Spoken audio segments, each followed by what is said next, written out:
அந்த காலத்தில் அண்ணாமலை ரெட்டியார்னு ஒருத்தர் இருந்தார். அவர் வெங்கனூர் அப்படிங்கிற கிராமத்தில் இருந்தார். அங்கேருந்து விருத்தாசலம் கோவிலுக்கு தவறாமல் போயிட்டு வந்துக்கிட்டு இருந்தார்.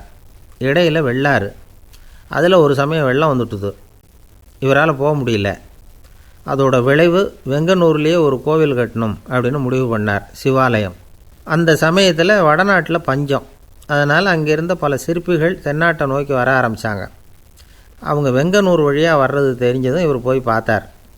இங்கே ஒரு கோவில் கட்டணும், அதுக்கு நீங்கள் உதவணும்னார். பஞ்ச காலத்தில் இப்படி ஒரு வாய்ப்பு கிடைச்சதில் அவங்களுக்கும் ரொம்ப மகிழ்ச்சி. உற்சாகத்தோடு ஒத்துக்கிட்டாங்க. ஆலய திருப்பணி ஆரம்பமாச்சு. அவங்களுக்கு வேண்டிய எல்லா வசதிகளையும் இவர் செஞ்சு கொடுத்தார்.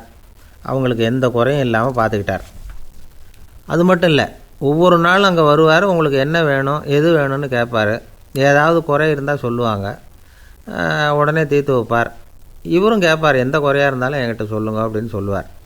அதை தவிர இவராகவே கவனித்தும் அவங்களுக்கு என்னென்ன தேவைங்கிறத கண்டுபிடிச்சி அதையெல்லாம் கொடுத்துக்கிட்டு இருப்பார். என்ன தேவைன்னாலும் அதை நிறைவேற்றி வச்சுருவார். அந்த சிற்பிகளின் தலைவன் ஒருத்தன், அந்த ஆளுக்கு வெத்தலை பாக்கு போடுறது பழக்கம்.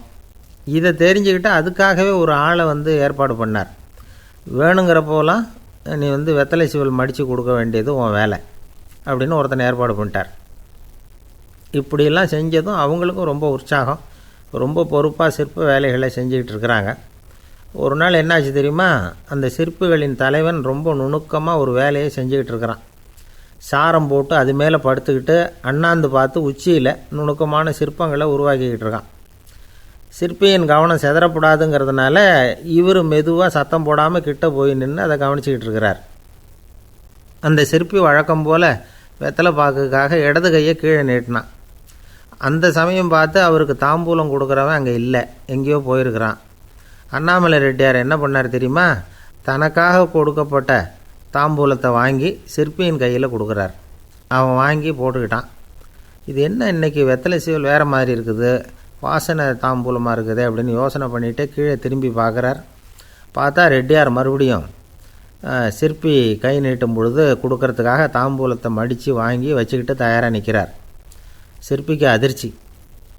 உடனே பொத்துன்னு கீழே குதிச்சான். ஐயா, என்ன இது நீங்களா அப்படின்னா.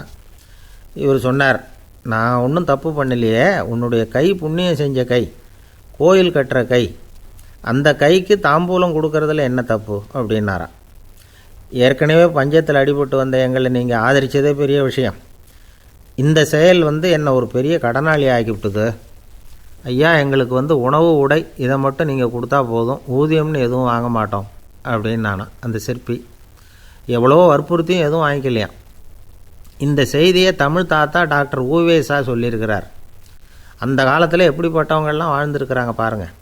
இந்த காலத்தில் ஒருத்தர் கோவில் கட்டினார், வேலை செய்கிற எல்லாருக்கும் சாப்பாடு போடுவார். சிற்ப வேலை செஞ்சுட்டு சாப்பிட வர்ற ஒவ்வொருத்தர் கையையும் அன்பாக பிடிச்சி முத்தம் கொடுத்து உள்ளே அனுப்புவார். அந்த கைகளுக்கு நீங்கள் கொடுக்குற மரியாதையாது அப்படின்னு கேட்டாங்க. அது இல்லைங்க, ஏற்கனவே முதல் பந்தியில் சாப்பிட வந்தவன் மறுபடியும் வர்றானான்னு கண்டுபிடிக்கிறதுக்காக கையை பிடிச்சி மோந்து பார்க்குறேன் அப்படின்னாராம் அவர். என்னுடைய நண்பர் ஒருத்தர் ஆழ்ந்த சிந்தனையில் இருந்தார். என்ன யோசனை பண்ணுறீங்கன்னு கேட்டேன். தலைவர் ஆகணும்னு பார்க்குறேன், அதுதான் என்ன வழின்னு யோசிச்சுக்கிட்டு இருக்கேன்னார். நான் கூட அது மாதிரி யோசித்து பார்த்தேன். அதுக்கப்புறம் அந்த யோசனையை கை விட்டுட்டேன் அப்படின்னோம். ஏன்னு கேட்டார். அதுக்கான தகுதிகள் நமக்கு இல்லைங்கிறது புரியுது. அது நமக்கு புரியறத விட நம்ம விட மற்றவங்களுக்கு நல்லா புரிஞ்சு போச்சு. அதனால் பேசாமல் கம்முன்னு இருந்துடுறது தான் நல்லது அப்படின்னோம். தலைவர் ஆகிறதுக்கு தகுதிகள் வேறு உண்டோ அப்படின்னு கேட்டார். அவர் யதார்த்தமாக தான் கேட்குறார். நாங்கள் உடனே எங்ககிட்ட இருந்த ஒரு புஸ்தகத்தை எடுத்து அவர்கிட்ட கொடுத்தோம். படித்து பாருங்கன்னு. தலைவர் ஆகிறதுக்கு என்ன வழி அப்படிங்கிறத பற்றி அதில் போட்டிருக்கிறாங்க.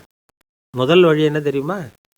ஒரு 4 பேர் முன்னாடி இல்லைன்னா ஒரு கூட்டத்துக்கு முன்னாடி நீங்கள் பேச போகிறீங்க. அப்போ எப்படி ஆரம்பிக்கணும்னா, உண்மையான புகழ்ச்சி, நேர்மையான பாராட்டு, இதோடு ஆரம்பிக்கணும். எடுத்ததுமே அது சரியில்லை இது சரியில்லைன்னு பேசிகிட்டு இருக்கக்கூடாது. மக்களை பார்த்து நீங்கள் தான் தப்பு பண்ணிவிட்டீங்க அப்படின்னு நேரடியாக சொல்லக்கூடாது. தவறு இருந்தாலும் அதை மறைமுகமாக ஏதாவது கதை சொல்லி அதிலேருந்து அவங்க புரிஞ்சுக்கிற மாதிரி செய்யணும். அடுத்தவங்க பண்ண தப்பு என்னன்னு அலசறதுக்கு முன்னாடி நீங்கள் பண்ணின தப்பு என்னங்கிறத பற்றியே பேசுங்க. எதுக்கும் நேரடியாக உத்தரவு போட்டுக்கிட்டு இருக்கக்கூடாது. இதை நீங்கள் செய்யணும் அப்படின்னு சொல்கிறதுக்கு பதிலாக நீங்கள் இப்படி செஞ்சால் எப்படி இருக்கும் அப்படின்னு கேள்வி மாதிரி கேட்கணுமா. இப்படி கேட்டால் அது உத்தரவு மாதிரி தெரியாதான். அடுத்தவங்க மரியாதையை காப்பாற்றுறது மாதிரி பேசணுமா. உங்கள் பேச்சு இன்னொருத்தரை அவமானப்படுத்துறது மாதிரி இருக்கக்கூடாதான். ஏன்டா இவங்கிட்ட போய் மாட்டிக்கிட்டோம்னு யாரும் நினச்சிடக்கூடாது. ஒவ்வொரு சின்ன வளர்ச்சியையும் பாராட்டணும். வெற்றி சாதாரணமாக இருந்தாலும் பாராட்டாமல் இருந்துடக்கூடாது. பாராட்டும் பொழுது தாராளமாக இருக்கணும். குறை சொல்லும் பொழுது கவனமாக இருக்கணும். வாய்க்கு வந்தபடி பேசிவிட்டா அதுக்கப்புறம் வகையாக மாட்டிக்கிட்டு முழிக்க வேண்டியிருக்கும். நீங்கள் பேசுகிறது இன்னொருத்தருக்கு ஒரு கௌரவத்தையும் மரியாதையும் உண்டு பண்ணுறது மாதிரி இருக்கணும். நீங்கள் பேசுகிறது அடுத்தவங்களுக்கு இருக்கிற கொஞ்ச நெஞ்ச மரியாதையும் எடுத்து விடுறது மாதிரி இருக்கக்கூடாது. உங்கள் பேச்சை கேட்டால் கேட்குறவங்களுக்கு ஒரு ஊக்கம் வரணும், உற்சாகம் வரணும். தவறு எதுவாக இருந்தாலும் அதை சுலபமாக திருத்திக்கலாம், சரி பண்ணிக்கலாங்கிறது மாதிரி இருக்கணும் உங்கள் பேச்சு. அடுத்தவங்களை சந்தோஷப்படுத்துங்க. உங்கள் யோசனையை கேட்டு நடந்துக்கிறதுனால அந்த சந்தோஷம் அவங்களுக்கு கிடைக்கணும். இந்த தகுதியெல்லாம் உங்ககிட்ட இருந்தால் நீங்கள் ஒரு சிறந்த தலைவராகலாம் அப்படின்னு அந்த புஸ்தகத்தில் போட்டிருக்கு. இந்த காலத்தில் தலைவர் ஆகிறதுக்கு வேறு சில தகுதிகள்லாம் கூட தேவைப்படுது. ஒரு புள்ள தன்னுடைய அப்பா கிட்ட, அப்பா உன்ன மாதிரியே நானும் அரசியலில் சேரணும், தலைவர் ஆகணும்னு ஆசைப்படுறேன், இன்னையிலேருந்து எனக்கு அரசியல் பாடம் கற்றுக் கொடு அப்படின்னு கேட்டிருக்கான். அவரும் சரின்னு சொல்லிவிட்டு ஒரு பெரிய ஏணியை எடுத்துகிட்டு வந்தாராம். ஒரு செவுத்தில் சாத்தினார். இந்த ஏணியில் ஏறி உயர போய் அங்கே பரன் மேலே இருக்கிற ஒரு புத்தகத்தை எடுத்துகிட்டு வாடான் இருக்கார். மகனை பார்த்து, அப்பா ஏணி ரொம்ப உயரமாக இருக்குது, நீ ஜாக்கிரதையாக இதை பிடிச்சிக்கோ, நான் ஏறி போகிறேன் அப்படின்னு நான் பையன். பயப்படாத, நான் பார்த்துக்கிறேன்னார் அப்பா. பையன் ஏணியில் ஏறினா உச்சிக்கு போனதும் அப்பா கையை எடுத்துட்டார். ஏணி அப்படியே சரிஞ்சுட்டுது. பையன் பொத்துன்னு கீழே விழுந்துட்டான். இடுப்பை பிடிச்சிக்கிட்டே எழுந்திரிச்சான். என்னப்பா இது, இப்படி என்னை ஏற விட்டுட்டு கையை விட்டுட்டியே, இப்படி கைவிடலாமா அப்படின்னு கத்தியிருக்கான். அப்பா நிதானமாக சொன்னாராம், அவசரப்படாதேப்பா, அரசியலில் இதுதான் முதல் பாடம், பெத்த அப்பனாக இருந்தாலும் அவனை நம்பாதே அப்படின்னு உபதேசம் பண்ண ஆரம்பித்தாரான். ஒரு நண்பர் இருக்கார். எப்போ பார்த்தாலும் கையில் ஒரு புத்தகம் இருக்கும். புத்தகம் இல்லாமல் எங்கேயும் புறப்பட மாட்டார். எதுக்காக இப்படி எடுத்துகிட்டு போகிறீங்க அப்படின்னு கேட்டால், எனக்கு இது ஒரு நல்ல நண்பன் மாதிரி, இந்த காலத்தில் எங்கே போனாலும் காத்திருக்க வேண்டியிருக்கு, அது மாதிரி சமயத்தில் நான் நண்பன் கூட பேசிக்கிட்டு இருப்பேன் அப்படிம்பாரான். ஒருத்தர் ஒரு பெரிய அரச பதவியில் இருந்தார். அவர் பதவியிலேருந்து இறங்க வேண்டிய சூழ்நிலை. அரசு கொடுத்துருந்த வீட்டை விட்டுட்டு வெளியில் வர்றார். வரும்பொழுது 2 கையிலையும் 2 பெட்டியை எடுத்துகிட்டு வந்தாராம். சார், உங்களுடைய உடைமைகள் அப்படின்னு கேட்குறாங்க அங்கே இருந்த ஊழியர்கள். இவர் தன்னுடைய கையில் இருக்கிற பெட்டியை காட்டி, இதுதான் என்னுடைய சொத்து அப்படின்னாராம். ஒரு பெட்டியில் அவருடைய உடைகள், இன்னொரு பெட்டியில் அவர் விரும்பி படிக்கிற புத்தகங்கள், அவ்வளோதான். இதுதான் இருந்துதான். புத்தகம் படிக்கிறது மனசுக்கு நல்லதுங்கிறது நமக்கு தெரியும். புத்தக வாசிப்பு உடம்புக்கும் நல்லதுங்கிறாங்க. அது நமக்கு ஆச்சரியமாக தான் இருக்குது. ஒரு நபர் ஒரு வருஷத்தில் சராசரியாக 2000 பக்கங்களை படிச்சிருக்கணுமா, யுனெஸ்கோ பரிந்துரை. ஆனால் நம்ம நாட்டில் நாம் சராசரியாக படிக்கிறது 32 பக்கங்கள், அவ்வளவுதான். இவ்வளவுக்கு நம்ம நாட்டில் 6000க்கும் மேற்பட்ட நாளேடுகள், 2000க்கும் மேற்பட்ட இதழ்கள், மலர்கள், இவ்வளவு இருந்தும் சரியாக வரல. இந்த உலகத்தில் முதல் நூலகம் எங்கே எப்போ ஆரம்பமாச்சு தெரியுமா?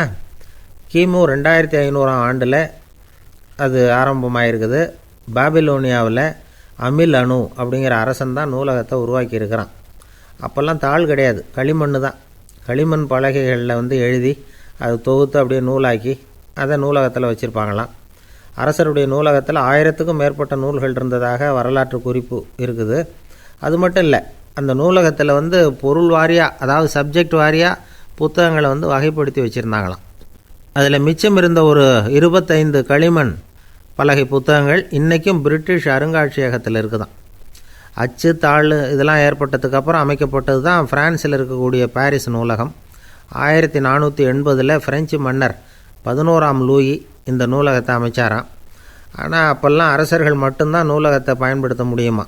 அதுக்கப்புறம் 17ஆம் நூற்றாண்டில் இந்த முறை மாறி பொதுமக்கள் அங்கே போகலாம், படிக்கலாம் அப்படிங்கிற நிலைமை வந்துதான். போட்லியன் நூலகம் அப்படின்னு அதுக்கு பேர், பாரிஸ் நகரத்தில் இருக்குது. அங்கே தான் நூல்களின் பட்டியல் தயாரிப்பு பணி ஆரம்பமாச்சு. கல்வி வளர்ச்சியையும் நூலகத்தையும் இணைச்சவர் நெப்போலியன் போனபார்ட். முன்பணம் செலுத்தி புத்தகத்தை படிக்கிற முறையையும் அவர் தான் கொண்டுட்டு வந்தாராம். மக்கள்கிட்ட வசூலிக்கிற வரியின் ஒரு பகுதியை நூலகத்துக்கு பயன்படுத்தினவரும் அவர் தானா. நெப்போலியன் நூலகத்தில் உலகத்தில் உள்ள எல்லா மொழி நூல்களும் இருக்குதான். அங்கே ஒரு தமிழ் நூலும் இருந்திருக்குது. அது என்னென்னா கம்பராமாயணம். சோவியத் யூனியனுக்கு படையெடுத்து போனப்போ அங்கேருந்து லட்சக்கணக்கான புத்தகங்களை இந்த பனிச்சறுக்கு வாகனங்கள் இருக்குல்ல, அதில் கொண்டுகிட்டு வந்ததாக வரலாறு. அடுத்தபடியாக குறிப்பிட்டு சொல்லத்தக்க நூலகம் எதுன்னா பிரிட்டிஷ் நூலகம். மிக பழைய கையெழுத்து பிரதியெல்லாம் கூட அங்கே இருக்குது. 1753 ஆரம்பமாச்சு. அதில் உள்ள நூல்களை வரிசையாக அடுக்கினா 180 கிலோமீட்டர் நீளத்துக்கு வருமா. மிகப்பெரிய நூலகம் அமெரிக்க தலைநகர் வாஷிங்டனில் இருக்குதான். இந்தியாவை பொறுத்த வரைக்கும் பெரிய பழைய நூலகம் எதுன்னா கல்கத்தா நூலகம். எல்லா இந்திய மொழி நூல்களும் இங்கே உண்டு. மகாகவி பாரதியார் நடத்தின இந்தியாங்கிற இதழின் எல்லா பிரதிகளும் அங்கே பாதுகாப்பாக இருக்குது.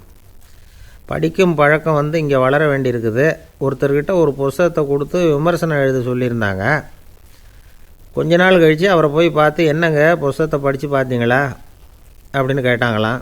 இதுக்கு அவர் சொல்லியிருக்கிறார், இன்னும் நான் படித்து பார்க்கலிங்க, இப்போ தானே விமர்சனமே எழுதி முடிச்சிருக்கிறேன், இனிமேல் தான் படிக்கணும் அப்படின்னாராம். அமெரிக்க ஜனாதிபதி ஆப்ரஹாம் லிங்கன் ஒரு நாள் தன்னோட கோச்சு வண்டியில் தலைநகரான வாஷிங்டனுக்கு போயிட்டுருக்கிறார்.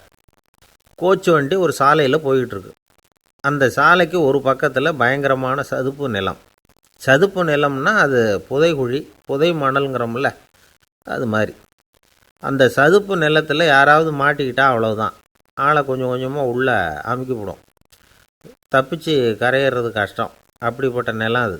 ஆப்ரஹாம் லிங்கன் ஏதோ ஒரு முக்கியமான அரசாங்க வேலையாக போயிட்டு திரும்பி வந்துக்கிட்டு இருக்கிறார். அதனால் அந்த சமயத்தில் அவர் விலை உசந்த ஆடைகளை அணிஞ்சிருக்கிறார். அப்படி அவர் அந்த கோச்சு வண்டியில் வந்துக்கிட்டு இருக்கிறாரு. அந்த சமயத்தில் ஒரு காட்சி அவர் கண்ணில் பட்டுட்டுது. என்ன தெரியுமா? ரோட்டுக்கு பக்கத்தில் இருந்த சதுப்பு நிலத்தில் ஒரு இளம் பன்றிக்குட்டி சிக்கிக்கிட்டு தவிச்சிக்கிட்டு இருக்குது. பரிதாபமாக கத்திக்கிட்டு இருக்குது. அதை பார்த்தார் லிங்கன். அவருக்கு என்ன மாதிரி ஆயிட்டுது. உடனே வண்டியை நிறுத்த சொன்னார். கீழே இறங்கினார். தன்னோட விலை உசந்த ஆடைகளை பற்றி லட்சியம் பண்ணவே இல்லை. தனக்கே ஆபத்து வரலாம்ங்கிறத பற்றியும் கவலைப்படலை. தான் ஒரு குடியரசுத் தலைவருங்கிறத பற்றியும் அவர் நினச்சி பார்க்கல. நேராக அந்த சதுப்பு நிலம் பக்கமாக போனார். அந்த சேத்துல இறங்கி பன்றிக்குட்டியை காப்பாற்றி கரைக்கு கொண்டுட்டு சேர்த்துட்டார். அதுக்கப்புறம் நிம்மதியாக கோச்சு வண்டியில் ஏறி வெள்ளை மாளிகைக்கு சேர்ந்தார். ட்ரெஸ்ஸு உடம்பு பூரா சேறு சகதி. பார்க்குறவங்களுக்கெல்லாம் ஆச்சரியமாக போச்சு. அவங்களுக்கு ஒன்றும் புரியல. இவர் நேராக ட்ரெஸ்ஸு மாற்றிக்கிறதுக்காக போனார். கோச்சு வண்டி ஓட்டிகிட்டு வந்தவங்கிட்ட போய் எல்லோரும் கேட்டாங்க, என்ன ஆச்சு அப்படின்னு. அவர் வர்ற வழியில் நடந்த விவரத்தை சொன்னார். ஆப்ரஹாம் லிங்கனுடைய இந்த இறக்க குணத்தை எல்லாரும் பாராட்டினாங்களாம், புகழ்ந்தாங்களாம். ஆனால் இதுக்கு லிங்கன் என்ன பதில் சொன்னார் தெரியுமா? தயவு பண்ணி இந்த புகழ்ச்சியான பேச்சையெல்லாம் ஒதுக்குங்க, அதெல்லாம் வேணாம்.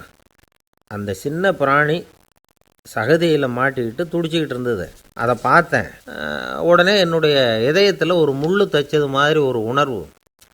அந்த முள்ளை பிடுங்கி எறிஞ்சேன், அவ்வளவுதான். உண்மையில் அந்த பிராணிக்கு நான் உதவினேங்கிறத விட எனக்கு ஏற்பட்ட இன்னலை போக்கிட்டேன் அப்படிங்கிறது தான் உண்மை. அதுதான் பொருத்தம். அப்படி இருக்கிறப்போ இதில் புகழறதுக்கு என்ன இருக்குது அப்படின்னார் ஆப்ரஹாம் லிங்கன். எவ்வளவு யதார்த்தமான வார்த்தைகள் பாருங்கள். இந்த காலத்தில் நம்மளையும் பல பேர் அப்படி உண்டு. நீச்சல் தெரியாத ஒரு ஆள் தண்ணியில் இறங்கிட்டான். தண்ணி ஆழங்கிறது அப்புறமா தான் தெரிஞ்சுது. தத்தளிக்க ஆரம்பிச்சுட்டான். வாழ்னு கத்துறான். கரையில் நின்றுக்கிட்டு இருந்த ஒருத்தர் இதை பார்த்தார். உடனே அவருக்கு இதயத்தில் முள் தைச்சது மாதிரி ஒரு உணர்வு. உடனே குபீர்னு தண்ணியில் பாய்ஞ்சார். அவரை காப்பாற்றி கரைக்கு கொண்டுட்டு சேர்த்தார். இதை பார்த்துக்கிட்டு இருந்த இன்னொருத்தர் காப்பாற்றின அந்த ஆளை பாராட்டி புகழ்ந்தார். என்ன புகழாதீங்க சார் அப்படின்னார் அவர். ஏன்னு கேட்டார் இவர். நான் அந்த ஆளை ஏன் காப்பாற்றினேன் தெரியுமா? அவன் நேற்றுக்கு என்கிட்ட 300 ரூபா கடன் வாங்கியிருக்கிறான். இவன் தண்ணியில் போட்டான்னா நான் கொடுத்த கடனும் தண்ணியில் போடும். அதனால தான் விழுந்து காப்பாற்றினேன் அப்படின்னா அந்த ஆள். ஒரு இலக்கிய கூட்டம் ஏற்பாடு பண்ணியிருக்கிறோம், நீங்கள் அவசியம் அதில் பேசணும் அப்படின்னு கேட்டுக்கிட்டார் ஒருத்தர். வேணாங்க, 4 பேருக்கு முன்னாடி நிற்கிறதுனா எனக்கு ரொம்ப கூச்சமாக இருக்கும் அப்படின்னாரு இவர். ஏன் சார் இன்னமும் குழந்த மாதிரி கூச்சப்படுறீங்களே அப்படின்னார் அவர். அவரை ஒரு மாதிரியாக சமாளித்து அனுப்பி வச்சுட்டு அதுக்கப்புறம் அதை பற்றி இவர் யோசித்து பார்த்துருக்கார். சில நிபுணர்கள் எழுதியிருக்கிறத படித்தும் பார்த்துருக்கிறார். மனோதத்துவ நிபுணர்கள் என்ன சொல்கிறாங்க தெரியுமா? 10லேருந்து 20% குழந்தைகள் பிறக்கிறப்பவே கூச்ச சுபாவம் கொண்டதாக தான் இருக்குதாம். ஒரு தாத்தா தன்னோட பேர பிள்ளைய ஆசையாக கூப்பிடுறார் விளையாட்டு காட்ட, அதை அழுதுகிட்டு ஓடி போகுது. ஒரு அம்மா தன்னோட பிள்ளைய பள்ளிக்கூடத்தில் சேர்க்கறதுக்காக கூப்பிட்டுக்கிட்டு போகிறாங்க. அந்த புள்ள அம்மாவோட முந்தானையில் ஒளிஞ்சிக்கிட்டு வெளில வரமாட்டேங்குது. இவங்களையெல்லாம் எப்படி சமாளிக்கிறது? குழந்தைகளோட கூச்ச சுபாவத்தை போக்குறது எப்படி? இதுக்கு நிபுணர்கள் சில யோசனைகளை சொல்லியிருக்கிறாங்க. மற்றவங்களுக்கு முன்னாடி என் பையனுக்கு கூச்சம் ரொம்ப அதிகம் சார், மற்றவங்க பார்த்தா ரொம்ப வெக்கப்படுறான், இப்படி சொல்கிற அப்பாக்கள் உண்டு. என் பையன் புது மனுஷால பார்த்தா அட்டையாக ஒட்டிக்குவான் சார் அப்படின்னு சொல்கிற அப்பாக்களும் உண்டு. இப்படிலாம் குழந்தைகளுக்கு முத்திரை குத்துறது ரொம்ப தப்பான். புதுசாக யாராவது வீட்டுக்கு வந்தால் குழந்தை தானாக தன்னோட கூச்சத்தையும் பயத்தையும் போக்கிக்கிட்டு சகஜமாக மாறி வர்றதுக்கு வாய்ப்பு கொடுக்கணுமா. ஒரு கூட்டத்துக்கோ அல்லது சொந்தக்காரங்க கல்யாணத்துக்கோ குழந்தைய அழைச்சிட்டு போகிறீங்க, அங்கே போய் கட்டாயப்படுத்தி குழந்தைய மற்றவங்க கிட்ட பேச சொல்லக்கூடாது. சில சமயம் குழந்தை தானாக தன்னுடைய கூச்ச சுபாவத்தை விட்டு பேசுகிறதுக்கு முன் வந்தால் அதை பாராட்டணும். குழந்தை கலகலப்பு இல்லாமல் மௌனமாக இருந்ததுன்னா அதையும் கண்டுக்கக்கூடாது. குழந்தை பேச ஆரம்பித்தா அதை ஆர்வத்தோடு கவனிக்க தெரியணும். கலந்து உரையாடுற பழக்கத்தை வீட்லேயே ஆரம்பிக்கலாம். கேட்டதுக்கு பதில் சொல் அப்படின்னு நீங்கள் அதிகாரம் பண்ணிகிட்டு இருக்கக்கூடாது. அது குழந்தைக்கு பேசுகிற சந்தர்ப்பத்தை குறைச்சிருமா. இப்போ நாம் அதிகாரம் பண்ணால் கேலி செய்கிற பழக்கம் குழந்தைகளை ரொம்ப பாதிச்சிருமா. பெரியவங்களானதுக்கு அப்புறமும் சில பேர் கூச்சத்தோடவும் பயத்தோடவும் இருக்கிறதுக்கு இதுதான் காரணம். சின்ன வயசில் அவங்கெல்லாம் ஏதாவது கேலிக்கு ஆளாகி இருப்பாங்க. 2வது குழந்தை மூத்த குழந்தைய கேலிக்கு ஆளாகிற சந்தர்ப்பங்களை கண்டு கேலி பண்ணினா அது இளம் நெஞ்சங்களை விட்டு நீங்கிறதே இல்லையா. எப்பவும் குழந்தையோட நடை உடை பாவனைகளை பற்றி சொல்லிக்கிட்டே இருக்கக்கூடாதான். அதுவே கூச்ச சுபாவத்தை கொண்டுட்டு வந்துடுமா. அப்பா எங்கேன்னு யாராவது கேட்டால் இது மாதிரி இன்ன காரியத்துக்காக வெளியில் போயிருக்கார், இத்தனை மணிக்கு திரும்பி வருவார் அப்படின்னு சொல்கிற அளவுக்கு குழந்தைகளை பழக்கப்படுத்தி வைக்கணும். ஃபோன்லேயே யாராவது விசாரித்தா கூட இது மாதிரி பதில் சொல்லு அப்படின்னு சொல்லணும். சின்ன சின்ன மீட்டிங்கில் 4 வார்த்தை பேச தயார் பண்ணலாம். ஒரு கடையிலையோ அல்லது ஹோட்டல்லையோ ஏதாவது விவரம் கேட்கணும்னா உங்கள் குழந்தைய தைரியமாக அனுப்புங்க. குழந்தைகள் பணிவாகவும் பொறுமையாகவும் விவரம் கேட்குறப்போ கூச்ச சுபாவம் தானாக போயிடும். சின்ன வயசுலேயே இப்படிலாம் பழக்கப்படுத்தினா தான் வருங்காலத்தில் தைரியமாக இந்த சமுதாயத்தில் வாழ முடியும். இல்லைன்னா 60 வயசுலேயும் அடுப்பங்கரையை விட்டு வெளில வர்றதுக்கு கூச்சப்பட்டுக்கிட்டு தான் இருக்க வேண்டியிருக்கும். இந்த காலத்து பிள்ளைங்க எவ்வளவோ பரவாயில்ல, எதுக்கும் தயங்குறதில்ல, கூச்சப்படுறதில்ல. ஒரு அம்மா அடுப்பங்கரையிலேருந்து சத்தம் போட்டாங்க, டேய் ராமு, தயவு பண்ணி அந்த டிவியை நிறுத்துறா, அந்த பெண்ணோட குரல் மகா மோசம், அடுப்பங்கரையில் இருக்கிற என்னாலேயே அதை சகிச்சிக்க முடியல அப்படின்னாங்களாம். உடனே பையன் கொஞ்சம் கூட தயங்காமல் பதில் சொல்கிறான், அம்மா, இந்த குரல் டிவியிலேருந்து வரல, எதிர்த்த விட்டு மாமி தான் இங்கே வந்திருக்கிறாங்க, அவங்க தான் இப்போ என்னோட பேசிக்கிட்டு இருக்கிறாங்க அப்படின்னு. நான் உலகத்தில் எது எதுக்கும் ஆராய்ச்சி கூடங்கள் இருக்குதுல்ல, அது மாதிரி தூக்கத்தை பற்றி ஆராய்ச்சி பண்ணுறதுக்கு ஒரு ஆராய்ச்சி கூடம் இருக்குது. அப்படி ஆராய்ச்சி பண்ணணும்னா அதுக்கு மூழ்கிக்கிட்டு இருக்கணும்ல. அதனால தான் அந்த ஆராய்ச்சி கூடம் இங்கே இல்லை, அமெரிக்காவில் பாஸ்டன் பல்கலைக்கழக மருத்துவமனையில் அது இருக்குது. அங்கே தூக்கத்தை பற்றி பலவிதமான ஆராய்ச்சிகள் பண்ணிகிட்டு இருக்கிறாங்க. அந்த ஆராய்ச்சி கூடத்தில் இயக்குனராக இருக்கிற ஒரு நிபுணர், அவர் என்ன சொல்கிறார் தெரியுமா? உங்களுக்கு தூக்கம் வரலையா, நீங்கள் நல்லா தூங்கிறதுக்கு தாராளமாக சில யோசனைகளை என்னால் சொல்ல முடியும் அப்படிங்கிறார். யோசனை தானே, காசா பணமாக கேட்டு வச்சுக்கலாமே. உணவு, மனநிலை, தூங்கும் இடத்தோட சூழ்நிலை, படுக்கைக்கு செல்கிறப்போ உள்ள பழக்க வழக்கங்கள், இது காரணமாக ஒருத்தருக்கு தூக்கம் வராமல் போகலாம். தூக்கம் வராததுக்கு இதுதான் காரணம்னா அதையெல்லாம் சுலபமாக கட்டுப்படுத்தலாங்கிறார் அவர். தூக்கத்தை வரவழைக்கக்கூடிய ஒரு நல்ல மருந்து உடற்பயிற்சி. ஆனால் ஒன்று, படுக்க போகிற நேரத்தில் இது மாதிரி உடற்பயிற்சிகள் எல்லாம் செய்யக்கூடாது. கொஞ்சம் முன்னாடி பகல்லையே இந்த பயிற்சிகளை செய்கிறது நல்லது. தூக்கம் வராமல் அவதிப்படுறவங்க பிற்பகல் நேரங்களில் காஃபி, டீ இது மாதிரி பானங்களை சாப்பிடக்கூடாது. மது அருந்துறது கூட தூக்கத்தை பாதிக்கும். வெது வெதுப்பான நீரில் குளிக்கிறது, தியானத்தில் ஈடுபடுறது, ஓய்வாக இருக்கிறது, படுக்கிறது, அதாவது படுக்கிறதுக்கு முன்னாடி ஒரு குவளை பால் சாப்பிட்றது, இதெல்லாம் தூக்கத்தை வரவழைக்கிறது ரொம்ப உதவியாக இருக்கும். இன்னொரு விஷயம் என்னென்னா, தூங்கி ஆகணுமேங்கிற கவலை வேண்டியதில்லை. அப்படி நினச்சி கவலைப்படுறதை விட்டுடணும். தூக்கம் வரலையா, உடனே படுக்கையை விட்டு எழுந்திரிக்க வேண்டியது. வெளியில் வாங்க, வேறு ஏதாவது வேலையில் ஈடுபடுங்க, கொஞ்சம் நேரம் உலாவுங்க, அல்லது ஏதாவது ஒரு புஸ்தகத்தை எடுத்து படிங்க. களைப்பு ஏற்பட்டால் மறுபடியும் படுக்கைக்கு போங்க, தூக்கம் தானே வந்துடும். ஒரு விஷயத்தை மட்டும் நல்லா ஞாபகத்தில் வச்சுக்கணும். படுக்கைக்கு போகிறப்போ உங்கள் மற்ற எல்லா பிரச்சனைகளையும் மறந்துடணும். அது எப்படி சார் முடியும்? அந்த நேரம் தானே எல்லா பிரச்சனையும் வரிசையாக ஞாபகத்துக்கு வருது அப்படின்னு நாம் நினைக்கலாம். ஆனால் பழக்கத்தில் அதை நாம் மாற்றிக்க முடியும். கொஞ்சம் முயற்சி பண்ணணும், அவ்வளோதான். இது எல்லாமே ஆராய்ச்சி பண்ணி பார்த்துட்டு அந்த நிபுணர் சொல்கிற கருத்து தான். இன்னொரு விஷயமும் அவர் சொல்கிறார். அது என்னென்னா, உடல் கோளாறு காரணமாக தூக்கம் வராமல் அவதிப்படுறவங்களுக்கெல்லாம் இந்த யோசனைகள் சரியாக வராது அப்படிங்கிறார். அதுக்கெல்லாம் மருத்துவ சிகிச்சை கொடுத்து தான் சரி பண்ணணும். சில பேருக்கு நடு ராத்திரியில் மூச்சு திணறல் ஏற்பட்டு தூக்கம் வராமல் போயிடும். ஊரெல்லாம் தூங்குறப்போ தான் மட்டும் தூங்காமல் மூழ்கிட்டு இருக்கிறது, ஊரெல்லாம் மூழ்கிட்டு இருக்கிறப்போ தான் மட்டும் தூங்குறது, இது மாதிரி கோளாறுகளால் சில பேர் பாதிக்கப்படலாம். காலு தசை முறுக்கிக்கிறதுனால சில பேருக்கு அடிக்கடி விழிப்பு வரலாம். மன அழற்சி காரணமாக சில பேருக்கு தூக்கம் வராது. இது மாதிரி கோளாறுகளுக்கெல்லாம் அதுக்கு தகுந்த மாதிரி சிகிச்சை கொடுத்து தான் சரி பண்ண வேண்டியிருக்கும். எந்த கோளாறும் இல்லாமல் தூக்கம் வரலைன்னா ஆரம்பத்தில் சொன்ன முறைகளை கடைப்பிடிச்சி பார்க்கலாம். தூக்கம் வந்ததுன்னா யோசனை சொன்ன அந்த நிபுணருக்கு நன்றி சொல்லலாம்.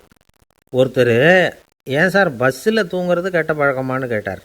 இல்லையே, நான் கூட பஸ்ஸில் போகிறப்ப தூங்கிட்டு தானே போவேன் அப்படின்னார் இன்னொருத்தர்.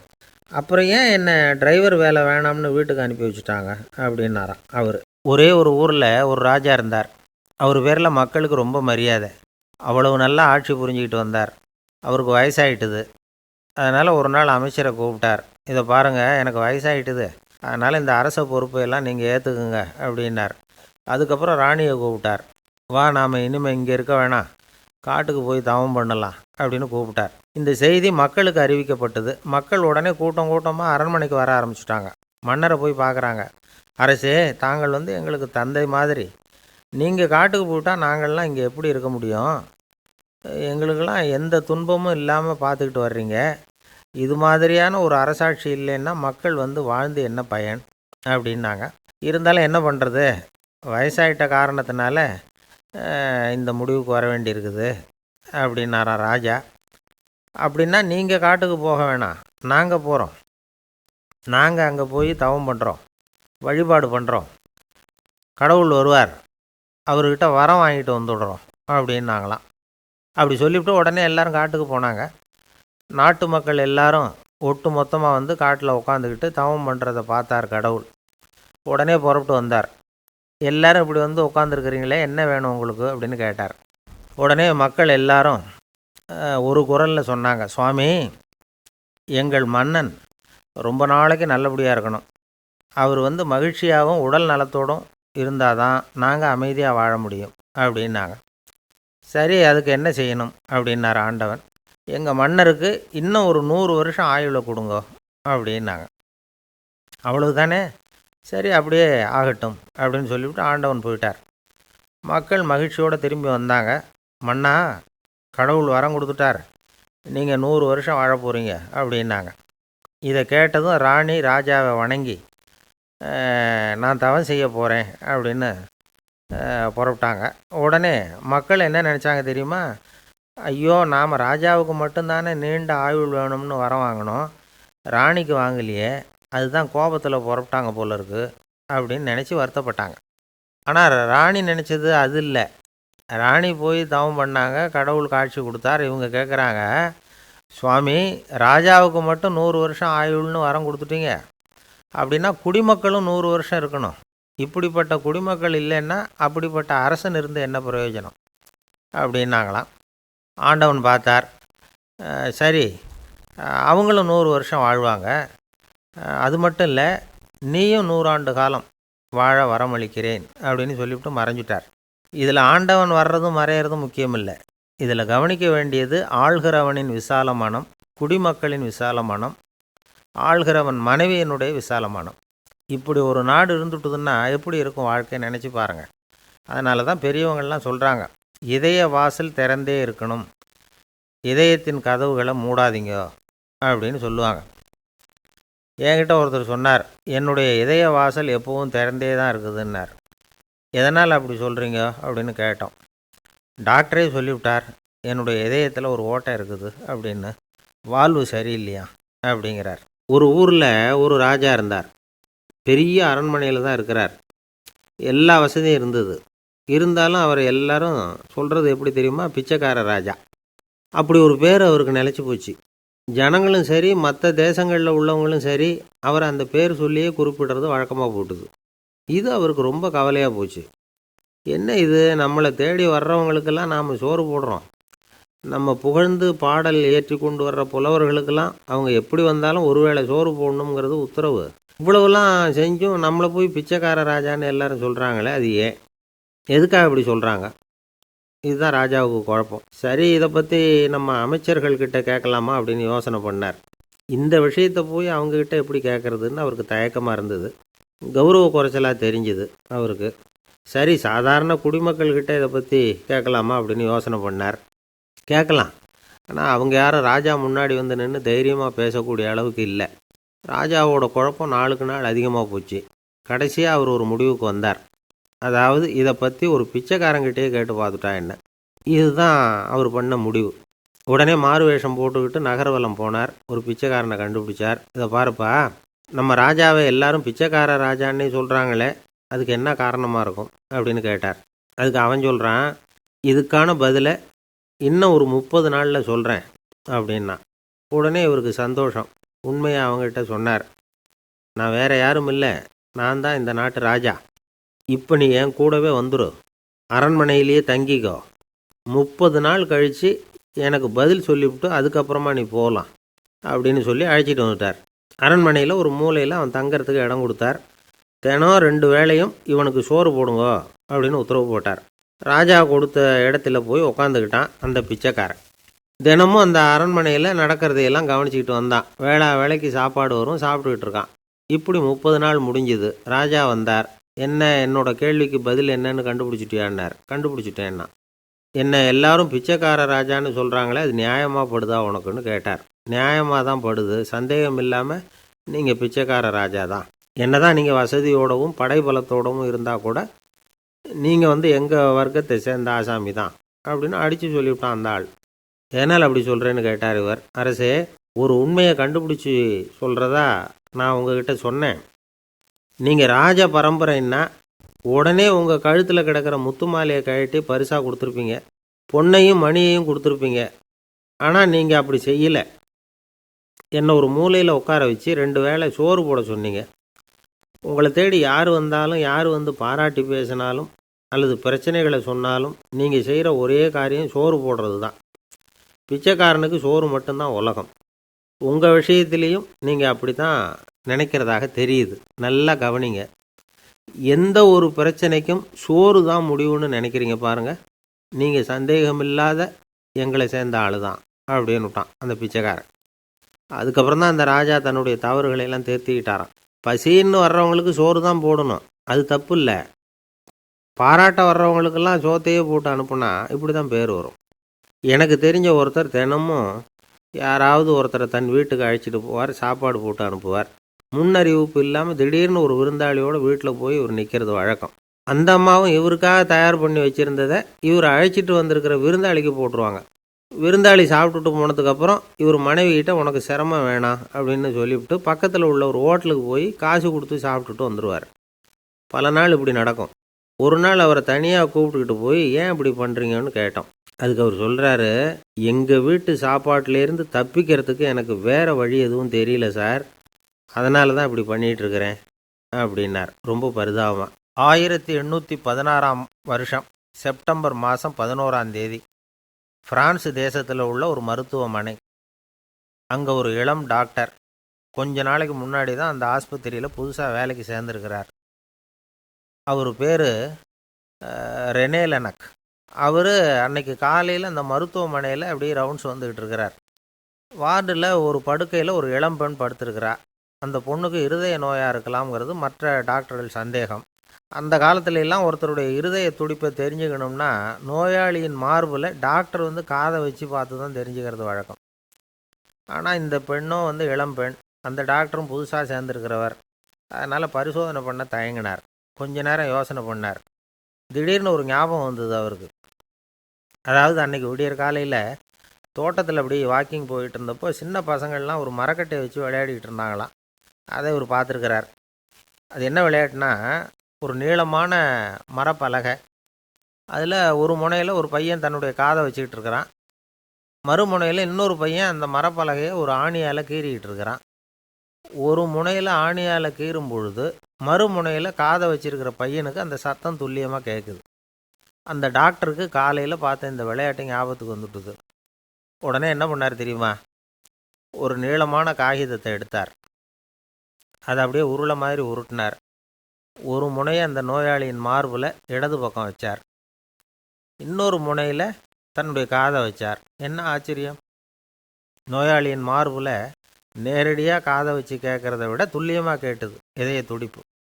இதய துடிப்பு மட்டும் இல்லை, மூச்சு இழுத்து விடுறது, திரவ பொருள்களின் அசைவு, எல்லா சத்தமும் தெளிவாக கேட்குது. கிரேக்க மொழியில் ஸ்டெத்தாஸ் அப்படின்னா மார்பு, ஸ்கோப்பின் அப்படின்னா பார்ப்பதுன்னு அர்த்தம். அதனால் டாக்டர் ரெனே லெனக் தான் கண்டுபிடிச்ச கருவிக்கு ஸ்டெத்தஸ்கோப் அப்படின்னு பேர் வச்சார். அவரே முதல் மாடலையும் செஞ்சார். அளவு ரொம்ப பெருசாக இருந்தது, சுலபமாக எடுத்துகிட்டு போகிறது கஷ்டம். அது அவ்வளோ கஷ்டமாக இருந்தது அது. அதனால் அவரே அதை அப்புறம் 2 பிரிவாக தயார் பண்ணார். இது 2 துண்டையும் டாக்டர் தன்னோட கோட்டு பாக்கெட்டில் வச்சுக்கலாம், தேவைப்படுறப்ப எடுத்து ஒன்றா சேர்த்துக்கலாம். இப்படி தான் அவர் ஆரம்பத்தில் பண்ணார். தன்னுடைய இந்த கண்டுபிடிப்பை பற்றி அவர் ஒரு புத்தகம் எழுதினார். நிறைய விற்றுது, புகழும் பணமும் சேர்ந்தது. பணமும் புகழும் சேர்ந்தது மாதிரியே அவருக்கு ஒரு நோயும் சேர்ந்தது. அது என்ன நோயின்னு கண்டுபிடிக்கிறதுக்கும் அவர் கண்டுபிடிச்ச கருவி தான் உபயோகப்பட்டு தான். அவரே அதை கண்டுபிடிச்சார். அவருக்கு வந்திருந்தது காச நோய். 1826ஆம் வருஷம் ஆகஸ்ட் மாதம் 13ஆம் தேதி உலகத்தின் முதல் ஸ்டெதஸ்கோப்பை கண்டுபிடிச்ச டாக்டர் ரெனே லெனக் காலமானார். அவர் சாகிறதுக்கு முன்னாடி மரத்தால் செஞ்சு வச்சுருந்த ஸ்டெதஸ்கோப்பை தனக்கு வேண்டியப்பட்ட ஒரு டாக்டர்கிட்ட கொடுத்து, என்னுடைய சொத்துக்கள்லேயே ரொம்ப வசந்தது அப்படின்னு சொன்னாராம். அதுக்கப்புறம் 3 வெள்ளைக்காரங்க சேர்ந்து இந்த கருவியில் சில மாற்றங்களை பண்ணாங்க.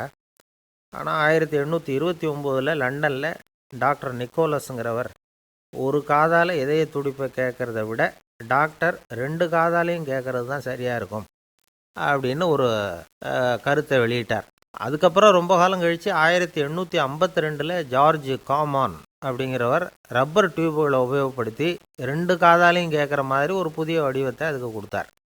அதுக்கு பிறகு அது படிப்படியாக எவ்வளவோ மாற்றங்கள் இருந்தாலும் ஆரம்பத்தில் டாக்டர் ரெனே லெனக் உருவாக்கின அடிப்படை மாடலை யாரும் மாற்றி அமைக்கலைங்கிறது தான் முக்கியமான விஷயம். நமக்கு தெரிஞ்ச ஒரு ஆஸ்பத்திரி, அதில் ஒரு நோயாளி, காலை நேரத்தில் நர்ஸு அந்த பக்கமாக போயிட்டு இருந்தாங்க. அதை பார்த்துட்டு ஒரு நர்ஸுன்னு கத்துறார். நர்ஸு அவசரமாக ஓடி வந்து என்ன விஷயம்னு கேட்டாங்க. சிஸ்டர், இங்கே பாருங்கள், உங்கள் டாக்டரை என் நெஞ்சில் அவர் காதை வச்சு கேட்டுக்கிட்டு இருக்கிறார் அப்படின்னார் நோயாளி. சிஸ்டர் பதட்டப்படாமல், அதனால் என்ன, இந்த டாக்டர் பழமையான விஷயங்களில் ரொம்ப நம்பிக்கை உள்ளவர், அதனால் ஸ்டெதாஸ்கோப்பை உபயோகப்படுத்தாமல் காதை வச்சு கேட்குறார், அது ஒன்றும் தப்பு இல்லை அப்படின்னாங்களாம். ஐயோ, அதுக்காக இல்லை சிஸ்டர், இவர் என் நெஞ்சு மேலே தலையை வச்சது நேற்று ராத்திரி 9 மணி, இப்போ விடிஞ்சு போச்சு, இன்னமும் தலையை எடுக்கவே இல்லை, அதுக்காக தான் சந்தேகப்பட்டு உங்களை கூப்பிட்றேன் அப்படின்னாராம். கங்கை கரை தோட்டம் பக்கத்தில் ஒரு ஆசிரமம், அங்கே ஒரு பெரியவர் தங்கியிருக்கிறார். அவர் தான் ராமகிருஷ்ண பரமஹம்சர். அந்த ஆசிரமம் இருந்த இடம் கரக்பூர். வங்காளத்தில் பொதுவாக எல்லோரும் மீன் சாப்பிட்றது உண்டு. கங்கையில் குளிச்சுட்டு கையில் ஒரு மீனோடு வர்றது வழக்கம். இவர் இருக்கிற இடத்துக்கு கங்கையில் படகு வழியாக வரணும். அப்படி தான் எல்லோரும் வருவாங்க. வர்றவங்கள ஒன்று கூட்டி ஆன்மீக விஷயங்களை பற்றி பேசிக்கிட்டு இருப்பார்.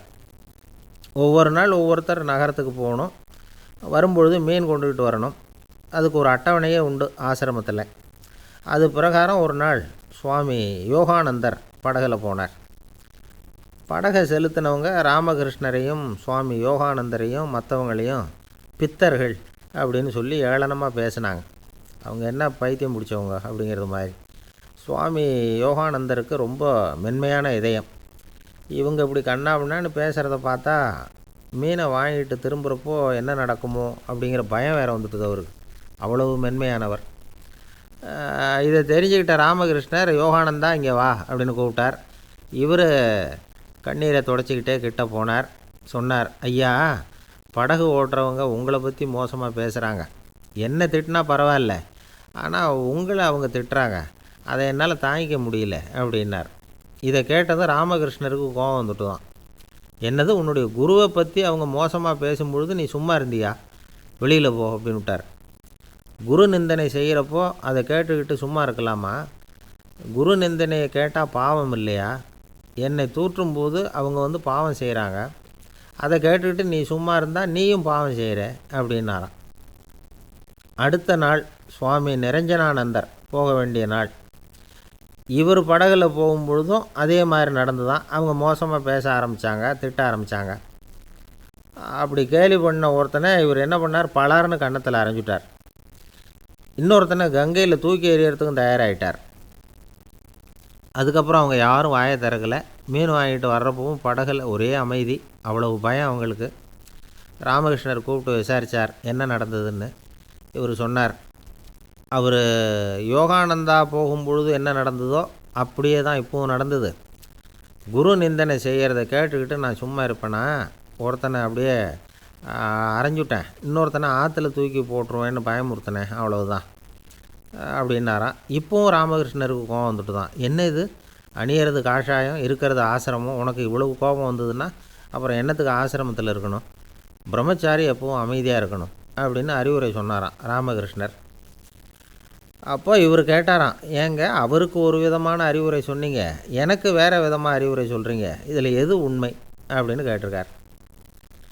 இதுக்கு ராமகிருஷ்ணர் சொன்ன பதில் என்னென்னா, அட அசடே, சக்கரத்தில் காற்று அதிகமாக இருந்தால் குறைக்கணும், குறைச்சலாக இருந்தால் கூட்டணும். அவன் சாது, அவனுக்கு அதிக உணர்ச்சி தேவை, உனக்கு படபடப்பு அதிகம், உனக்கு பொறுமை தேவை அப்படின்னாராம். இதில் உள்ள கருத்து என்னென்னா, கல்விங்கிறது எப்படின்னா அதை சூழ்நிலைக்கு தகுந்த மாதிரி கற்பிக்கணும். எல்லாருக்கும் ஒரே மாதிரி கற்பிக்கக்கூடாது. கேட்குறவர் தகுதி, புரிஞ்சுக்கிற திறமை, இதை பொறுத்து கல்வி அமையணும். ஆரம்ப காலத்தில் ஒரு குரு, அப்போ ஒரு சீடன் இருந்தான். அது வேடிக்கையான குரு, வேடிக்கையான சீடன். ஒரு ஆசிரமம். ஒரு நாள் ஒருத்தன் அவசரமாக அந்த குருவை தேடி வந்திருக்கிறான். என்ன விஷயம்னு விசாரித்தார் குரு. உங்கள் சீடர் என்னை வந்து அடிச்சுட்டார் அப்படின்னு புகார் பண்ணானான் அந்த ஆள். குரு சீடனை கூப்பிட்டார். அடிச்சியா இந்த ஆளை அப்படின்னு கேட்டாரான். ஆமான் இருக்கான் சீடன். ஏன் அடித்தே அப்படின்னு கேட்டாரான். இந்த ஆள் உங்களை பற்றி மட்டமாக பேசிவிட்டான், என்னால் அதை தாங்கிக்க முடியல, அதனால தான் அடிச்சுட்டேன்ருக்கான். அப்படி என்ன பேசினான் அப்படின்னு கேட்டாரான். உன்னுடைய குருநாதர் இப்போல்லாம் அர்த்தமில்லாமல் பேச ஆரம்பிச்சிட்டார் அப்படின்னு சொல்லிவிட்டான், அதனால தான் அடிச்சுட்டேன் அப்படின்னானா. அதுக்காக அடித்தே அப்படின்னாரான். நான் அதுக்காக அடிக்கலை குருவே, இப்போல்லாம் நீங்கள் அர்த்தமில்லாமல் பேசுகிறதாக அவன் சொல்கிறான், அப்படின்னா இது வரைக்கும் நீங்கள் அர்த்தத்தோடு பேசினதாகத்தானே அர்த்தம், அது தப்பு தானே, அதனால தான் அடித்தேன் அப்படின்னானா. அந்த ஆள் என்னை கண்ணாப்புண்ணான்னு திட்டிவிட்டான் சார், அதை நினச்சா எனக்கு ரொம்ப வருத்தமாக இருக்குது அப்படின்னு சொல்லி கவலைப்பட்டார் ஒருத்தர். இதில் கவலைப்படுறதுக்கு என்ன இருக்குது அப்படின்னார் ஒரு பெரியவர். அவர் ஒரு மகான். என்ன சார் இப்படி சொல்கிறீங்க, ஒருத்தர் நம்ம பார்த்து திட்டுனா வருத்தமாக இருக்காதா அப்படின்னார். அது எப்படி வருத்தமாக இருக்கும், திட்டுறதுங்கிறது என்ன, அது வெறும் சத்தம் தானே அப்படின்னார் அந்த பெரியவர். நம்ம ஆளுக்கு தலையை பிச்சுக்கலாம் போல் இருந்தது. இருக்காதா பின்ன, நமக்கே அப்படி தானே தோணுது. அந்த பெரியவர் சொல்கிறது ரொம்ப பெரிய விஷயம். அதை நாம் புரிஞ்சிக்க முயற்சி பண்ணலாம்னா நடைமுறை வாழ்க்கைக்கு அது ஒத்து வர்றது மாதிரி தெரிய மாட்டேங்குது. இருந்தாலும் அந்த பெரியவர் அதுக்கு என்ன தான் விளக்கம் கொடுக்குறாருன்னு பார்ப்போமே. ஒரு ரயில் போயிட்டுருக்கு, அதில் ஒரு சாது போயிட்டுருக்கார். அந்த ரயில் வந்து அவர் ஹரித்வாரம் போயிட்டுருக்கார். அவர் ரயிலில் ஏகப்பட்ட கூட்டம். நம்ம ஊர் ரயில் கேட்கவா வேணும், டிக்கெட் வாங்கிட்டு கொஞ்சம் பேர், வாங்காத கொஞ்சம் பேர். அது என்னத்துக்கு அனாவசியமாக டிக்கெட் அப்படிங்கிற நினப்பில் பாதி பேர். இந்த கூட்டத்துக்கு மத்தியில் அந்த சாதுவும் போயிட்டுருக்கிறார். உட்கார்றதுக்காக இருந்த இடத்துல ஒரு ஆள் படுத்துருக்கிறான், கொஞ்சம் முரட்டு ஆசாமி. அவன் கால் பக்கத்தில் கொஞ்சோண்டு இடம் பாக்கி இருந்தது. அந்த இடத்துல இந்த சாது உட்காந்துருந்தார். மெதுவாக உட்காந்துக்கிட்டார் போய். ஆனால் அந்த ஆள் ராத்திரி பூரா இவரை காலால் உதச்சிக்கிட்டே இருக்கிறான். அது இவருக்கு ரொம்ப அவமானமாக பட்டுது. அதனால் துக்கம் ஏற்பட்டுது. இருந்தாலும் அதை ஒரு மாதிரியாக சகிச்சுக்கிட்டே இவர் வந்து சேர்ந்தார். பொழுது விடிஞ்சது. அந்த சாது ஹரித்வார் வந்து சேர்ந்தார். அங்கே ஒரு பெரிய ஞானியை சந்தித்தார். ராத்திரி ரயிலில் அந்த ஆள் உதைச்சதையும் அதனால் தனக்கு ஏற்பட்ட துக்கத்தையும் இந்த சாது அந்த ஞானிகிட்ட சொன்னார். சொல்லிவிட்டு, ஏன் சுவாமி, எனக்கு துக்கம் ஏற்பட்டதே அது தப்பா அப்படின்னு கேட்டார். தவறு தான்னார் அந்த ஞானி.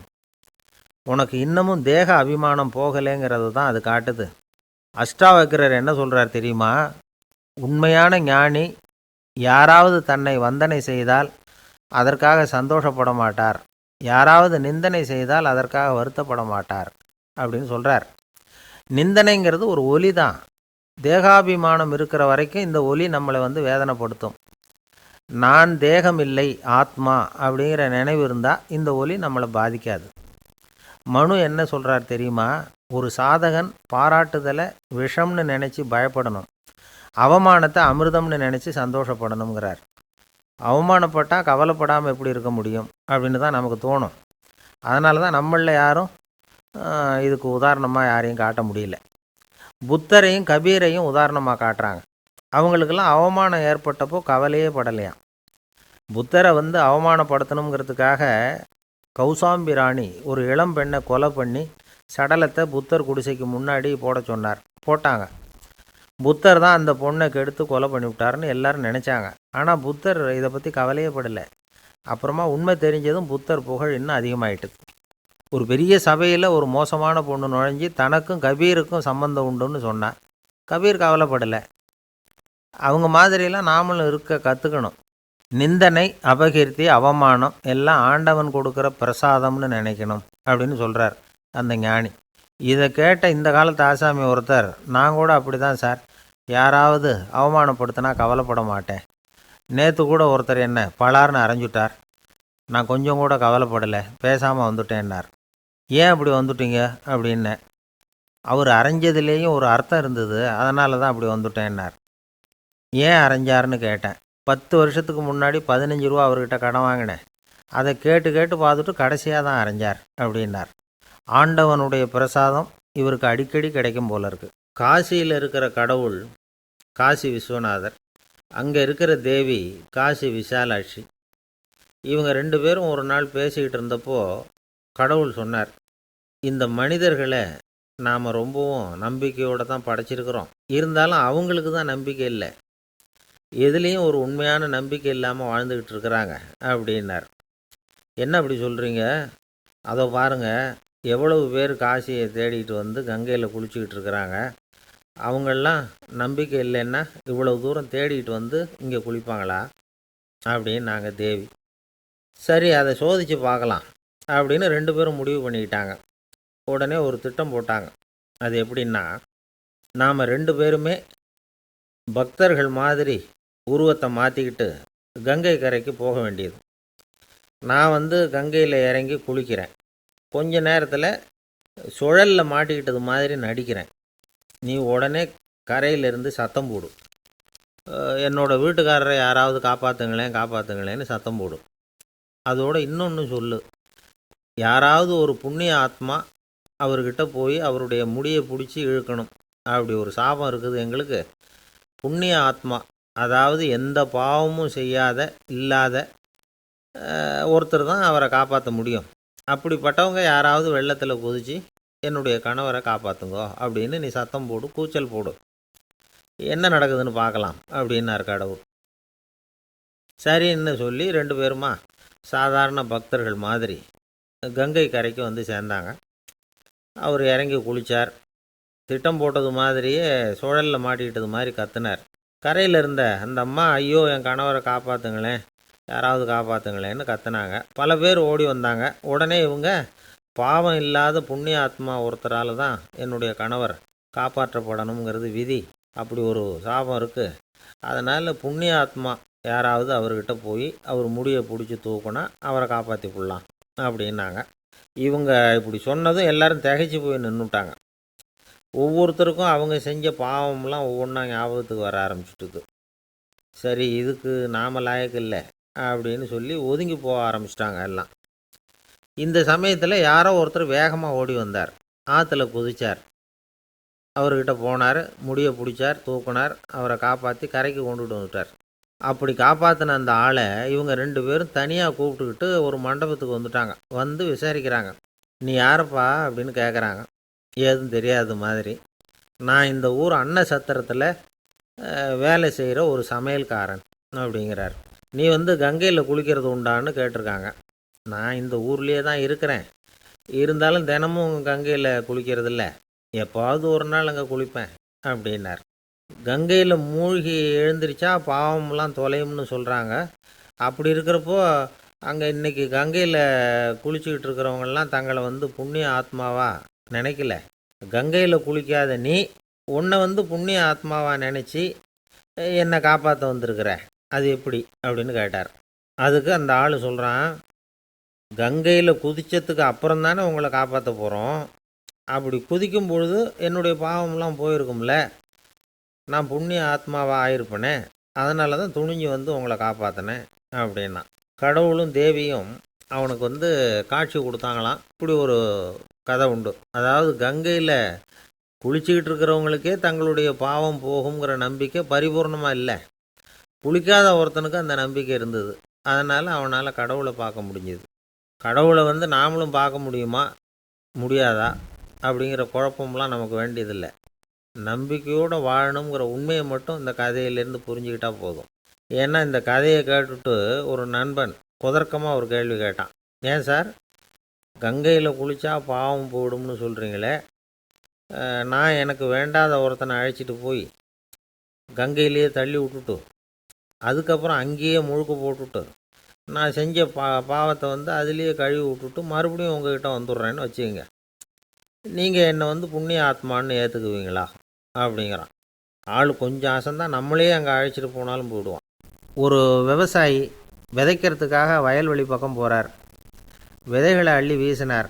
அப்போ என்ன ஆச்சுன்னா, சில விதைகள் வந்து பாதை ஓரத்தில் விழுந்தது, சில விதைகள் முள் செடிகள் மண்டி இருந்த புதருக்கு இடையில் விழுந்தது, சில விதைகள் நல்ல நிலத்தில் விழுந்தது. பாதை ஓரத்தில் விழுந்த விதை என்ன ஆச்சுன்னா, அதெல்லாம் பறவைகள் கண்ணில் போட்டுவிட்டுது. உடனே வந்து உட்காந்து கொத்தி தின்னுட்டு போட்டுது. அதிகமாக மண் இல்லாத பாறை பகுதியில் விழுந்த விதையெல்லாம் லேசாக வேர் விட்டு முளைக்க ஆரம்பிச்சிது. அதுக்கப்புறம் வேர் கீழேயும் ஆழமாக போக முடியல, மேலேயும் சூரிய வெப்பம் அதிகம் தாங்க முடியல, எல்லாம் காஞ்சி கருகி போட்டுது. புதர் பகுதியில் சில விதைகள் விழுந்தது இல்லையா, முள் செடிகள் காடாக மண்டி போயிருந்தது. அதனால் முளைச்சி வர்ற செடிக்கு நெருக்கடி அதிகமாக போட்டுது, சரியாக வளர முடியல, விளைச்சலும் சரியாக இல்லை. நல்ல நிலத்தில் விழுந்த விதைகள் மட்டும் நல்லா முளைச்சிது, நல்லா வளர்ந்தது, விளைச்சலும் பிரமாதமாக இருந்தது. இந்த கதையை சொல்லிவிட்டு கேட்க செவியுள்ளோர் கேட்கட்டும் அப்படிங்கிறார் இயேசு பெருமான். ஆமாம், இயேசு கடலில் நின்ற படகு ஒன்றில் உட்காந்துருக்கிறார். கடற்கரையில் ஏராளமான மக்கள் உட்காந்துருக்கிறாங்க. அந்த சமயத்தில் தான் இயேசு வந்து ஓமைகள் மூலமாக மக்களுக்கு பல உண்மைகளை சொல்லிகிட்டு இருக்கிறார். மக்கள் அந்த கதையை கேட்டுட்டு ஒன்றும் புரியாமல் முழிக்கிறாங்க. அதை கவனித்த இயேசு அந்த ஓமையை விளக்க ஆரம்பித்தார். இதில் அந்த விதைக்கிறவர் தான் இறைவன். அவருடைய வார்த்தைகளை விதைக்கிறார். அந்த வார்த்தைகளை கேட்கிற மக்கள் அந்த விழுந்த விதைகள் மாதிரி 4 வகையானவர்கள். சில பேர் பாதை ஓரத்தில் விழுந்த விதைகள் மாதிரி. இறைவன் வார்த்தைகளை அவங்க கேட்குறாங்க, ஆனால் தீய எண்ணங்கள் செய்கைகள் மூலமாக விதைக்கப்பட்ட வார்த்தைகள் அழிஞ்சு போடுது. இறைவன் வார்த்தைகளை கேட்ட உடனே மகிழ்ந்து போய் உடனே சில பேர் அதை ஏற்றுக்கிறாங்க.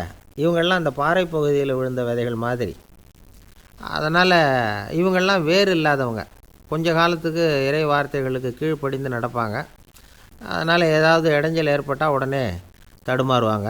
தங்கள்கிட்ட இருக்கிற நல்ல பண்புகளை விட்டுட்டு பாவ வழிகளுக்கு போயிடுவாங்க.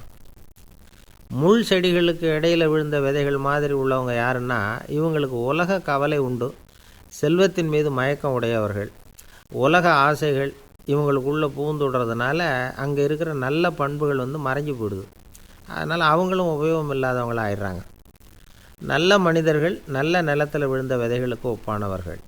இவங்க வந்து இறை வார்த்தையை கேட்குறாங்க, அதை ஏற்றுக்கிறாங்க, அவங்களும் நல்லபடியாக வாழுறாங்க, அடுத்தவங்களுக்கும் உபயோகமாக இருப்பாங்க. இதுதான் இயேசு சொன்ன விளக்கம்.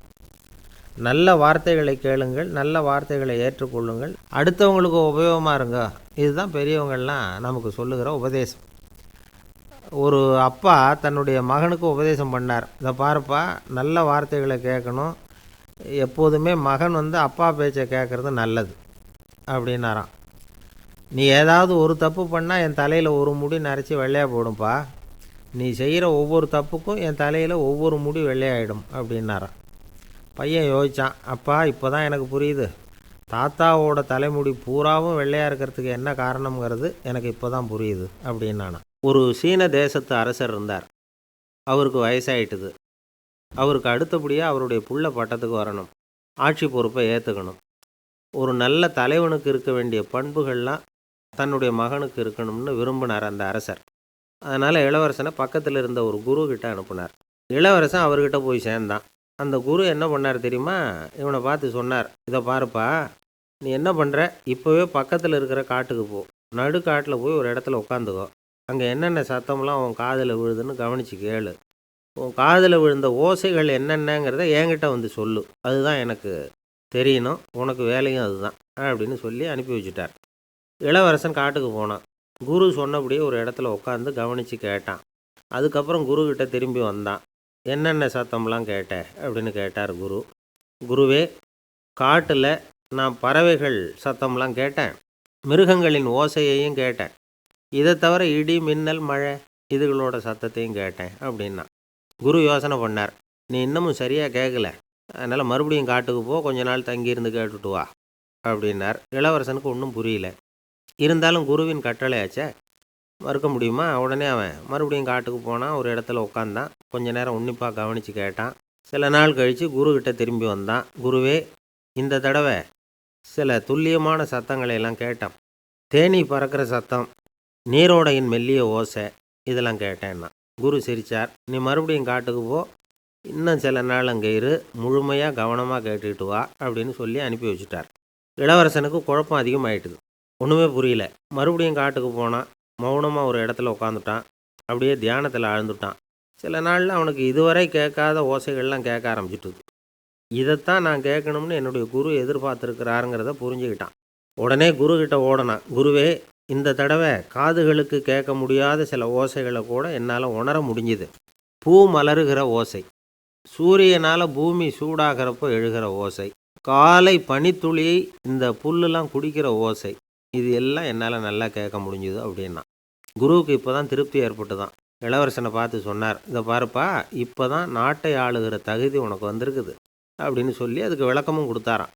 எந்த அரசன் தன்னுடைய மக்களின் எதையும் பேசுகிற மௌன மொழியை, மௌன வார்த்தைகளை கேட்குறானோ அவன்தான் ஆள தகுதி உள்ளவன். எந்த அரசன் தன்னுடைய மக்களின் உணர்ச்சிகளை உண்மையாக உணர்றானோ அவன்தான் முதன்மையான அரசன். போலி வார்த்தைகளை மட்டும் கேட்டுட்டு பல மௌன ராகங்களை காதில் வாங்கிக்காதவன் அரசனே இல்லை. எந்த நாட்டில் எப்போ ஒரு அரசன் தன்னுடைய மக்களின் உணர்ச்சிகளை கேட்க மறுக்கிறானோ அன்னையிலேருந்தே அந்த நாடு அழிய தொடங்குது அப்படின்னு அர்த்தம். இதுதான் அந்த குரு இளவரசனுக்கு போதிச்சது. வாயால் பேசுகிறத மட்டும் கேட்டு ஏமாறக்கூடாது, உணர்ச்சிகளையும் கேட்குறதுல தான் மனப்பக்குவம் உண்டாகும். மக்கள் உணர்ச்சிகளை புரிந்து கொள்ளாத அரசர்கள் நீடிச்சிருக்க முடியாது. அது மாதிரி நாடுகளில் அடிக்கடி குழப்பம் தான் உண்டாகும். அப்படி இருந்தால் அடிக்கடி ஆட்சி மாறிக்கிட்டு இருக்கும். அப்படிப்பட்ட ஒரு தேசம், அங்கே ஒரு சிறைச்சாலையில் 3 கைதிகள் பேசிக்கிட்டு இருந்தாங்க. ஒருத்தன் சொன்னான், நான் இந்த நாட்டு ராஜாவை எதிர்த்து பேசிக்கிட்டு இருந்தேன், அதனால் என்னை பிடிச்சி கொண்டாந்து இங்கே போட்டுவிட்டாங்க அப்படின்னா ஒருத்தன். இன்னொருத்தன் சொன்னான், நான் இந்த நாட்டு ராஜாவை ஆதரித்து பேசிக்கிட்டு இருந்தேன், அதனால் என்னை பிடிச்சி கொண்டாந்து இங்கே தள்ளிவிட்டாங்க அப்படின்னா. அது சரி, நீ என்ன தப்பு பண்ண அப்படின்னு சொல்லி 3வது ஆளை பார்த்து இவங்க கேட்டாங்க. அதுக்கு அந்த ஆள் சொல்கிறான், நான் தான் இந்த நாட்டு ராஜா அப்படின்னானா. ஆஃபீஸு முடிஞ்சு வீட்டுக்கு போகிற சமயத்தில் ஒருத்தர் கடைக்கு போய் ஸ்வீட் வாங்கினார். சரி, வீட்டுக்கு பிள்ளைங்களுக்கு தான் வாங்கிட்டு போகிறார் அப்படின்னு மற்றவங்க நினச்சாங்க. அவர் அப்படி செய்யலை. அந்த இடத்துலையே பொட்டலத்தை பிரித்தார். திருட மாதிரி அப்படியே சுற்றி ஒரு தரம் பார்த்துக்கிட்டார். யாரும் தெரிஞ்சவங்க இல்லைங்கிறத முடிவு பண்ணிவிட்டு அவசரமாக அதை அப்படியே போட்டு முழுகிவிட்டு கையை தொடச்சிக்கிட்டு நல்ல பிள்ளை மாதிரி நடந்து போக ஆரம்பிச்சிட்டார். அவர் யாருன்னா, அவரோட பிரச்சனை எல்லாருக்கும் தெரியாது, சில பேருக்கு தான் தெரியும். அதாவது அவர் உடம்பில் சர்க்கரை இருக்குதுன்னு டாக்டர் சொல்லிவிட்டாராம். அதனால் வீட்டில் சர்க்கரையே இவர் கண்ணில் காட்டுறதில்ல. அதனால் இவர் யார் கண்ணிலையும் படாமல் இப்படிப்பட்ட வேலைகள்லாம் செய்கிறது வழக்கம். யாருக்கும் தெரியாமல் இப்படி ஸ்வீட்டை வாங்கி சாப்பிட்டுட்டு அவர் பாட்டுக்கு போயிடுறது. இப்படிப்பட்டவங்களுக்கெல்லாம் கொஞ்சம் ஆறுதலான தகவல் இன்றைக்கி. அது என்னென்னா, நாம் சாப்பிட்ற சர்க்கரைக்கும் நம்ம உடம்பில் உள்ள சில கோளாறுகளுக்கும் அப்படி என்ன தான் சம்மந்தம் இருக்குது. இதை பற்றி சமீபத்தில் சில ஆராய்ச்சிகள்லாம் நடந்திருக்குது. ஏன்னா சர்க்கரைன்னாவே விஷம் மாதிரி அதை பார்க்குறவங்களும் சில பேர் உண்டு. சின்ன பிள்ளைங்களுக்கு வயத்தில் பூச்சி உண்டாகிறதுலேருந்து பெரியவங்களுக்கு நீரிழிவு வர்ற வரைக்கும் எல்லாத்துக்கும் சர்க்கரை தான் காரணம்னு சொல்லிகிட்டு இருக்கிறோம். ஆனால் அந்த அளவுக்கு பயப்பட வேண்டிய அவசியம் இல்லை அப்படின்னு சொல்கிறாங்க. சர்க்கரை வியாதி, இருதய நோய், பித்த நீர்ப்பை நோய், இதெல்லாம் சில நோய்கள்லாம் நாம் சாப்பிட்ற சர்க்கரைக்கும் தொடர்பு இருக்குன்னு நினைக்கிறோம். ஆனால் அப்படி சம்பந்தம் உண்டுங்கிறதுக்கு போதுமான அளவுக்கு ஆதாரம் இல்லை அப்படிங்கிறாங்க ஆராய்ச்சியாளர்கள். ஒரே ஒரு சம்பந்தம் தான் உறுதியாக இருக்குதான். அதுவும் இந்த பல் சிதைவு அப்படின்னு இருக்கு இல்லையா, அந்த சர்க்கரை சாப்பிட்றதுக்கும் இந்த பல் சிதைவுக்கும் சம்மந்தம் இருக்குது அப்படிங்கிறத மட்டும் உறுதியாக சொல்கிறாங்க. சர்க்கரைன்னா நாம் சாப்பிட்ற ஜீனி மட்டும் இல்லை, பழம், காய்கறி, பால், தேன், இப்படி எல்லாத்துலேயும் அது இருக்குது. கேரட்டு கொடுக்குற சத்தில் 88% சர்க்கரை, ஆப்பிள் கொடுக்குற சக்தியில் 95% சர்க்கரை. இது ஜீனி சர்க்கரை, இது ஆப்பிள் சர்க்கரை அப்படிங்கிற வித்தியாசம்லாம் உடம்புக்கு கிடையாது. ரெண்டுமே உடனடியாக சக்தி கொடுக்குது. ஒரு ஸ்பூன் சர்க்கரையில் 16 கலோரி தான் சத்து இருக்குது. அதிகமாக சர்க்கரை சாப்பிட்டா நீரிழிவு வந்துருங்கிறது தப்பான ஒரு அபிப்பிராயம். டயபெட்டிஸுங்கிறது ஒரு மெட்டபாலிக் டிஸார்டர், அவ்வளவுதான். அதாவது நாம் சாப்பிட்ற சர்க்கரையை நம்ம உடம்பு திறமையாக உபயோகப்படுத்திக்க முடியல அப்படின்னு அர்த்தம். அதனால தான் அதிகமாக இனிப்பு வேணாம்னு சொல்கிறோம். ஏற்கனவே உடம்பால் முடியாத ஒன்றை மறுபடியும் அது தலையில் சுமத்தி அதிகமாக வேலை வாங்க வேணாமே அப்படிங்கிறதுக்காக தான். ஆகாரத்தில் அதிகமாக சர்க்கரை இருந்தால் அதனால் உடனே சர்க்கரை வியாதி வந்துடும்ங்கிறதுக்கு விஞ்ஞான ரீதியாக போதுமான ஆதாரம் இல்லை. அதனால் எப்போவாவது அதிகமாக ஸ்வீட்டு சாப்பிட்டுட்டா ஐயோ அதிகமாக சாப்பிட்டோமோ என்ன பண்ண போகுது தெரியலையே அப்படின்னு நினச்சி மனசை போட்டு குழப்பிக்க வேண்டியதில்லை. பொதுவாக எதுவுமே அதிகமாக வேண்டாம், எல்லாம் சீராக இருந்தால் போதும். நீரிழிவுங்கிறது புதுசாக வந்துட்ட ஒரு நோய் இல்லை, ரொம்ப காலமாகவே இருக்கிற ஒன்று தான். நம்ம முன்னோர்கள் இதை மதுமேகம் அப்படின்னு சொல்லுவாங்க. அதை கட்டுப்படுத்துறதுக்கு அவங்களே சில வழிமுறையை சொல்லி வச்சுருக்கிறாங்க. அது என்னென்னா வேறு ஒன்றும் இல்லை, இந்த பாவக்காய், முள்ளங்கி, அருகம்புல், அவ்வளவுதான். வெள்ளை முள்ளங்கி இருக்குல்ல, அதை வாரத்துக்கு 3 நாள் சாப்பிட்டுக்கிட்டு வாங்க. நூலுக்கோல் ரொம்ப நல்லது. இல்லைன்னா முள்ளங்கி சாறு 1 ounce சாப்பிட்டுட்டு வரலாம். ரத்தத்தில் சேர்கிற சர்க்கரை அளவை இதெல்லாம் கட்டுப்படுத்துது. சிறுநீரில் காணப்படுகிற சர்க்கரை அளவையும் சமநிலைப்படுத்துது. தினமும் ஆகாரத்தில் கோதுமை, கேழ்வரகு, வெந்தயம், கருவேப்பிலை, சோயாபீன்ஸ் எது கிடைக்குதோ சேர்த்துக்கலாம். இப்படிலாம் செஞ்சுக்கிட்டு வந்தால் அப்புறம் வீட்டுக்கு தெரியாமல் கடையில் போய் நின்றுக்கிட்டு ஸ்வீட் வாங்கி திருட்டுத்தனமாக சாப்பிட வேண்டிய அவசியமே உங்களுக்கு வராது. 2 ஆசாமிகள் கடற்கரையில் உட்காந்து சாவகாசமாக பேசிக்கிட்டு இருந்தாங்களாம். ஒருத்தர் சொன்னார், இன்னொருத்தருக்கு தெரியாமல் ஸ்வீட்டு சாப்பிட்றதே எப்பவும் இடைஞ்சல் தான் சார். நேற்றுக்கு பாருங்கள், அப்படி தான் சாப்பிட்டுக்கிட்டு இருந்தேன், வீட்டுக்காரி கண்ணில் போட்டுவிட்டுது, அதுக்கப்புறம் ஒரே ரகலையாக போச்சு அப்படின்னாராம். எனக்கு கூட அப்படி தான் சார் ஆகிட்டுது, ஒரே ரகலை அப்படின்னாராம் இன்னொருத்தர். நீங்கள் சாப்பிட்டதும் உங்கள் வீட்டுக்காரங்க கண்ணில் போட்டுவிட்டுதா சார் அப்படின்னு கேட்டிருக்கார் இவர். அதுக்கு அவர் சொன்னாராம், அப்படி இல்லை சார், கடைக்காரர் கண்ணில் போட்டுவிட்டுதோ, நான் அவருக்கு தெரியாமல் அந்த ஸ்வீட்டை அவர் கடையிலேருந்து எடுத்திருந்தேன் அப்படின்னு விளக்கம் கொடுத்தாராம் இந்த ஆள்.